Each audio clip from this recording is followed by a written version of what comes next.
चलिए पढ़ते student Henry's law का सेकेंड न्यूमेरिकल और इस चैप्टर का 77। सेकेंड न्यूमेरिकल में कहा है the solubility of dissolved oxygen at 30 degree Celsius is 2.5 × 10⁻³ gram per dm³। तो गिवन में मैं फर्स्ट पॉइंट लिखता हूं, सोल्यूबिलिटी ऑफ ऑक्सीजन गैस, हम इसे डिनोट करेंगे S से, और वो कितना दिया है, वो दिया है 2.5 × 10⁻³ ग्राम पर dm³। अब यहाँ पे एक बात नोटिस कीजिए आप, हमने जब हेनरीज लॉ पढ़े तो उसमें सोल्यूबिलिटी जो था वो मोल्स पर dm³ में था। अगर आपको यहाँ पे ग्राम पर dm³ में दिया, इसका मतलब सोल्यूट का आपको वेट दिया है ना, ऑक्सीजन का वेट जितना सोल्यूबल हुआ। तो मैं नहीं चाहता कि वो ग्राम पर dm³ में रहे, वो मैं चाहता हूँ कि मोल्स पर dm³ में आए, ताकि हमारे KH का जो यूनिट है उसको आप देखिए वो क्या होता है, atmosphere inverse moles dm³ inverse, ठीक है, ये होता है। अब उसमें अगर मैं ये ग्राम लिखूंगा तो ग्राम इनवर्स या फिर ग्राम, वो ठीक नहीं है। तो बेटर है आप इसे ग्राम पर dm³ से कन्वर्ट करके मोल्स पर dm³ में लाइए। तो उसके लिए क्या करना पड़ेगा, 2.5 × 10⁻³ ये है सोल्यूट का वेट, डिवाइडेड बाय सोल्यूट के मोलर वेट अगर लिखते हैं तो ये इसका आंसर आएगा आपका मोल्स पर dm³ में। तो उसके लिए क्या करना पड़ेगा आपको, उसके लिए आपको लेना पड़ेगा ऑक्सीजन गैस का मोलर मास। ऑक्सीजन गैस का मोलर मास कितना है बताइए, 16 ग्राम? नहीं, आप गलत हैं, 16 ग्राम नहीं है, वो होता है 32 ग्राम। अब ऐसा क्यों, क्योंकि ऑक्सीजन ये जो गैस है ना, ये डाई एटॉमिक है। तो डाई एटॉमिक है तो क्या हुआ, तो जो मोलर मास है उसको डबल लिखना पड़ेगा ना। तो उसके लिए क्या करना पड़ेगा आपको, 16 जो ऑक्सीजन का मोलर मास है उसको डबल अगर करते तो ये हो जाएगा 32। अब यहाँ पे हम पॉइंट को शिफ्ट नहीं करेंगे, जैसे कि वैसे लॉग कैलकुलेशन करते, तो 2.5 का लॉग आता है 0.3979, 32 के लॉग को हम सब्सट्रैक्ट करते तो 1.5051 को सब्सट्रैक्शन का आंसर आता है बार 18928, और जब इसका एंटी लॉग देखते हैं तो वो आता है 0.07812, सॉरी 0.07812 है, इंटू 10⁻³ है। मैं यहाँ पे थोड़ा सा डिजिट शिफ्ट कर लेता हूँ, कैसे, यहाँ पे लिखता हूँ मैं 7.812 इंटू 10⁻³ की जगह -5 लिखता हूँ मैं। अब यूनिट क्या आएगा, ये आएगा मोल्स पर dm³, ठीक है। तो आपने S यानी सोल्यूबिलिटी कैलकुलेट कर लिए। Second point, at 760 mmHg pressure, यानी आपको प्रेशर दिया है गैस का, तो प्रेशर ऑफ ऑक्सीजन गैस हम इसे डिनोट करते हैं P से, और ये दिया है 760 mmHg। हेनरीज लॉ कांस्टेंट में जो यूनिट रहता है वो होता है एटमॉस्फेयर इनवर्स या फिर बार इनवर्स या फिर पास्कल इनवर्स, है ना। बट mmHg नहीं होता तो हमें mmHg को कन्वर्ट करना पड़ेगा बार में या फिर एटमॉस्फेयर में।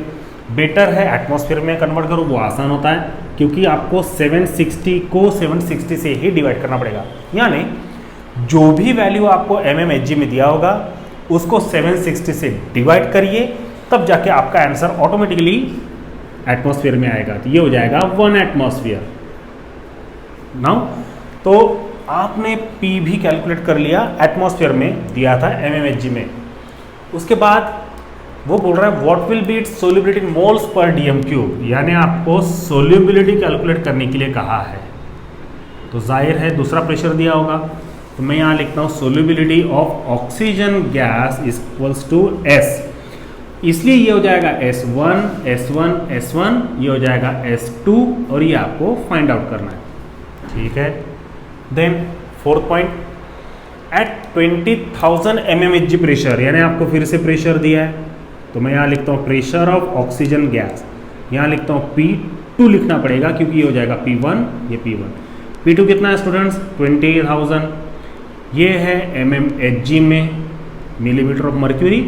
तो ये 20,000 को हम डिवाइड करेंगे 760 से, 0 0 कैंसिल हो जाएगा, ये हो जाएगा 2000 डिवाइडेड बाय 76।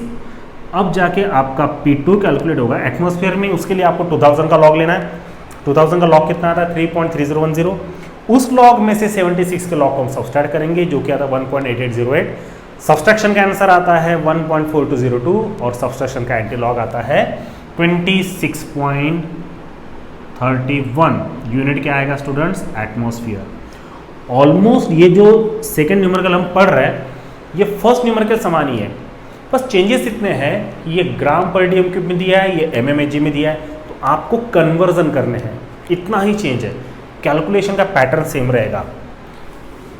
अब ये हो गया आपका गिवन डेटा। सभी कैलकुलेशन, सभी कन्वर्जन्स आपको गिवन डेटा में करना है, अगर यूनिट का करना हो तो, फॉर्मूले में नहीं।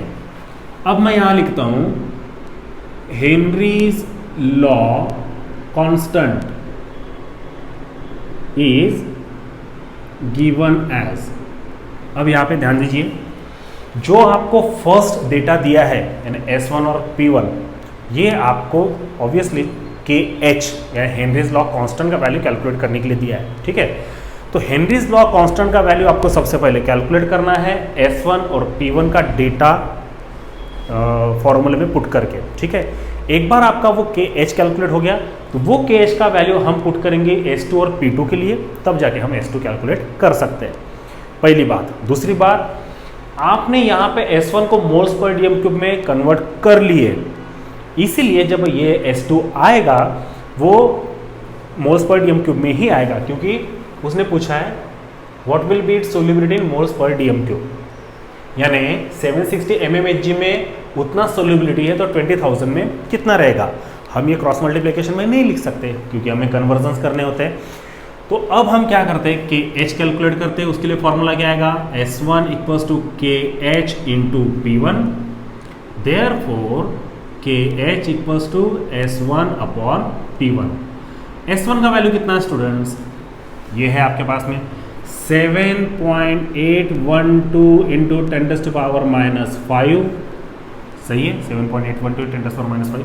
P1 कितना है? ये है P1 1 एटमॉस्फेयर। अरे वाह, ये तो बहुत अच्छी बात है, आपको लॉग कैलकुलेशन की जरूरत नहीं पड़ी, बट डोंट वरी, आगे में है इंटू 10⁻⁵, ठीक है। ये आ गया आपका KH का वैल्यू। यूनिट क्या रहेगा? एटमॉस्फेयर इनवर्स मोल्स पर डीएम क्यूब, ठीक है। ये आपने KH का वैल्यू फाइंड आउट कर लिए। अब हम सेकेंड पॉइंट में बोलेंगे Henry's law is given as, क्या फॉर्मूला लगाएंगे हम? S2 equals to KH into P2, क्योंकि आपने KH का वैल्यू कैलकुलेट तो कर लिया, ठीक है। वैल्यू पुट कीजिए। KH का वैल्यू कितना है?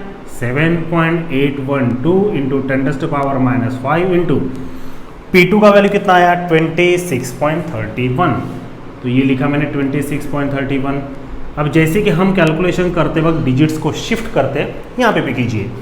मैं यहाँ पे लिखता हूँ 7.812 को 7812 इंटू 26.31 को लिखता हूँ मैं 2631 इंटू ये 3 डिजिट्स, ये 2 डिजिट्स, ये हो जाएंगे 10⁻⁻5 इंटू 10⁻⁻5। तो ऑलमोस्ट ये हो जाएगा 7812 इंटू 2631 इंटू 10⁻⁻10। अब हम करेंगे लॉग कैलकुलेशन। उसके लिए आपको क्या करना पड़ेगा? 7812 का लॉग लेना पड़ेगा, जो क्या था 3.8927। उस लॉग में हम 2631 के लॉग को हम ऐड करेंगे। यहाँ पे देखिए ये मल्टीप्लिकेशन का साइन है, लॉग में मल्टीप्लिकेशन का क्या होता है? एडिशन। तो 7812 का लॉग 2631 के लॉग को हम ऐड करेंगे, तो एडिशन आता है 7.3128, और जब हम इसका एंटीलॉग देखते हैं तो एंटीलॉग आता है 2.0549 इंटू 10⁻7 इंटू, इसको मत भूलिए, 10⁻10। डिजिट्स को शिफ्ट करते हैं तो ये क्या हो जाएगा? S2 equals to 2.0549 into 10⁻3। Unit क्या आएगा स्टूडेंट्स? वो ऑटोमेटिकली मोल्स पर डीएम क्यूब आ जाएगा, सॉरी। तो ये है आपका सेकेंड सोल्यूबिलिटी S2 का वैल्यू, ठीक है। तो ये है आपका सेकेंड न्यूमेरिकल, आप इसे नोट डाउन कर लीजिए। मैं लॉग कैलकुलेशन वापस ला कर देता हूँ, या फिर आपने नोट डाउन तो कर ही लिया होगा, वीडियो को स्किप कर देना वो पर्टिकुलर टाइम पे, और वहाँ पे जो लॉग कैलकुलेशन था पहला, दूसरा और ये तीसरा, उसको नोट डाउन कर लेना, ठीक है। ये स्पेस नहीं रहती इसलिए मुझे उसको मिटाना पड़ता है, हालांकि ज़रूरत तो नहीं है, ठीक है, तो आप इसे नोट डाउन कर लीजिए। मिलते हैं हम तीसरे न्यूमेरिकल के साथ में नेक्स्ट वीडियो में। ठीक है, आप इसे नोट डाउन कर लीजिए।